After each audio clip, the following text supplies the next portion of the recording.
Assalomu alaykum, hammaga xayrli kun. Bugun bizda Honda Credit mashinasi, kecha mashinani olib qo'ygandik. Mashinaning egalari $200 bilan keldim-ku, mashinani tuzatib bering deb kelishdi. Bo'ldi deb olib qoldik. Mashinada kuzatilayotgan muammo antifriz batareya bo'layotgan ekan. Boshqa ustalar ko'rish, aka shunaqa buni golobkasini ko'tarish kerak deyishgan ekan, lekin mashinada unday emas. Bitta patrubkani xomitda yaxshi qismay qolib suv qo'yayotgan ekan.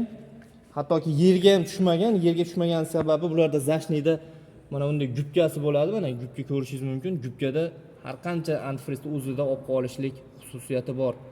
Mashina qiziganda bu quriydi, o'ziga o'zi juda ham sassiq xunuk hid chiqaradi. Atak oqib yerga tushmaydi.